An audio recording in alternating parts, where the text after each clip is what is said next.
Friends, well, as we are conversing with each other at this very moment, a truly momentous meeting is now unfolding in Moscow. Vladimir Putin, accompanied by Dmitriev, is currently engaged in a very important discussion with Trump's son-in-law, Jared Kushner, and also with Steve Witkoff. This very serious meeting was meticulously prepared, and it is drawing a significant amount of attention from various propaganda media outlets. The first photos are already online, and there's video as well. Here you can clearly see the delegation seated at the table. I also notice on the right side of the frame, USHAKOV is present and smiling. He's part of the group as well. We can only speculate on the precise topics they are currently discussing. Peskov also stated that this meeting is not subject to any time constraints. It could easily extend deep into the night. It truly depends on how events unfold and what specific plans Putin has conceived in his own mind. Incidentally, Putin orchestrated quite a charade today, seemingly for the explicit benefit of Donald Trump and Steve Witkoff. He convened a meeting with the general staff of the Russian army, during which he posed in a military uniform. This entire spectacle appeared rather comical, particularly because the general staff had just reported to Putin about the complete and irreversible capture of the Ukrainian city of Pokrovsk. The Ukrainian Armed Forces General Staff denied this. It's untrue. And even European media outlets are now reporting that the Russians might actually control 90% of the city of Pokrovsk as of today.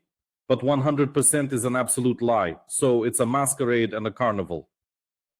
Additionally, just about an hour prior to the meeting, Putin presented himself in a business suit, not his military attire, before the press and delivered quite a peculiar and aggressive address.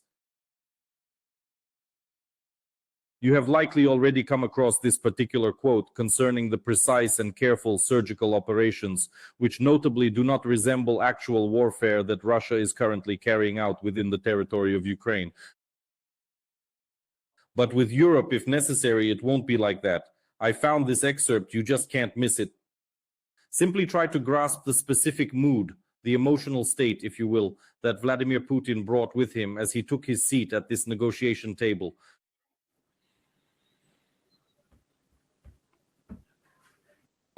To go to war with Europe, I've already stated so much. So, if Europe suddenly decides to wage war against us and initiates it, we are fully prepared at this very moment. There should be no doubt at all. The only question that remains is what? If Europe suddenly starts a war with us, it seems to me that very quickly. This isn't Ukraine. Regarding Ukraine, we are indeed acting surgically there with great care in such a way that, you understand, we are. Do you understand? This isn't a war in the direct, current, contemporary meaning of that term. If Europe suddenly chooses to engage in warfare with us, and indeed initiates it, then it is highly probable that a scenario could swiftly unfold where we find ourselves with no one remaining to conduct negotiations. Well, clearly Putin's current rhetoric indicates that you shouldn't anticipate any particular concessions from us today, even with the highly appealing proposals coming from Washington. We are exclusively engaging in discussions along the Moscow-Washington line. There absolutely should be no Brussels and Kyiv involved here. This is the primary conclusion drawn from this rather aggressive speech. The second key takeaway is that Putin, it seems, still firmly believes he possesses a contingency strategy, a plan B, which essentially means that should certain agreements not materialize, he remains fully prepared to persist with the military conflict. Whether surgically or not, this sheer nonsense, obviously, no one is really taking seriously. However, Putin's protocol service prepared him quite thoroughly, because earlier today, throughout the morning, numerous compelling declarations emerged, including those from prominent European leaders. Specifically, as you can see, this is Johann Vadeful, who serves as Germany's foreign minister. He made a statement today, precisely anticipating such an outcome, declaring that Ukraine is confronted with challenging concessions that lie ahead.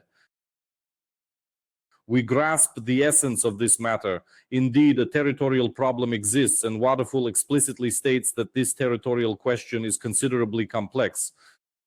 Putin wants Donbas, yet this necessitates amendments to the Ukrainian constitution, and quite clearly, a referendum. It's a vicious circle, and he concludes by stating that Ukraine faces exceedingly difficult concessions. ABC News is reporting that, my friends, absolutely no progress has been made regarding the territories. Another news piece surfaced today, specifically following the meeting that took place in Florida. There has been no progress on territories. Subsequently, it was even debated whether Witkoff and Kushner would actually travel to the Russian Federation. However, they did go, implying that Putin indeed has some serious points to convey. Another journalist, specifically Danny Kemp, who is a correspondent for ATF, is today reporting on and conveying the mood and sentiments of the White House press secretary and speaker. He writes that the White House's Levitt says the Trump administration is very optimistic about the chances of a Ukraine deal. So he relays that Levitt, the White House press secretary, maintains a highly optimistic outlook concerning the prospects of a Ukraine agreement today, suggesting favorable chances for a successful resolution. There you have it. So the momentum is indeed present. Furthermore, we must acknowledge a statement voiced today by yet another European leader. That's Emmanuel Macron. You know, he and Zelenskyy held a joint briefing. Subsequently, the French president appeared quite visibly on television and articulated that, should an agreement be achieved, France stands prepared to initiate a plan of guarantees. This plan, it's crucial to note, would not be a European initiative, but rather a robust framework of guarantees provided by a coalition of nations ready to participate. This implies a ground contingent for Kyiv and Odessa.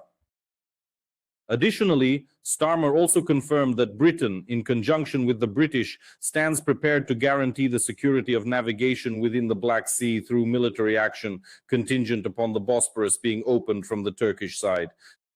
Yet another significant occurrence preceding this meeting of Witkoff and Kushner was this, specifically a photo report. From the Kremlin too, it seems. Wang Yi arrived unexpectedly today. Thus, Putin had quite an eventful day. A meeting between Lavrov and Wang Yi, a meeting with Putin himself, announcements from the general staff, and ultimately, as the grand finale, a meeting with the Americans. There's also one more, indeed, a quite intriguing point that Russian propaganda seems to endlessly dissect. It's this Deus ex machina scenario that Ushakov previously mentioned only a week prior. Driscoll is absent, yet Kushner appears as an entirely fresh face at this particular Oval negotiation table within the Kremlin.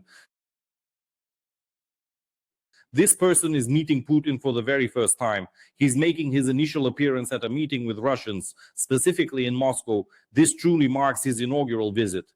And he receives a certain amount of attention, meaning he's considered the weak link. This individual was intentionally integrated into this specific negotiating team by Donald Trump, who effectively designated him as Witkoff's principal aide. Indeed, he is the son-in-law, the man whose spouse is Ivanka. But why did Trump act this way? The underlying logic is quite straightforward: to handle matters swiftly, bypassing bureaucracy, through direct communication channels like social networks, texts, and phone calls, rather than through formal agreements or stenographic records. Trump, Kushner, and Witkoff, this particular trio, is engaging in direct discussions today.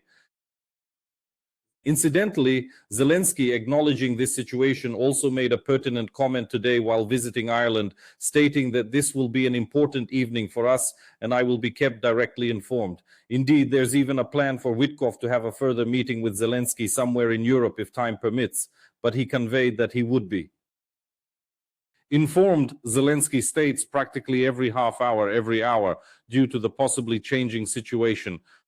I'm unsure how you feel about such pronouncements, but when considered alongside Peskov's declaration that this meeting will persist for as long as it needs to, it becomes evident that we possess not merely a glimmer of hope, but indeed substantial grounds to conclude that today.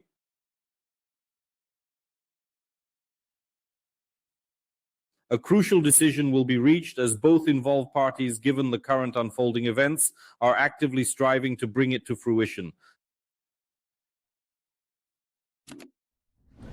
Therefore, we await. Keep an eye on my updates. I will be sure to keep you informed.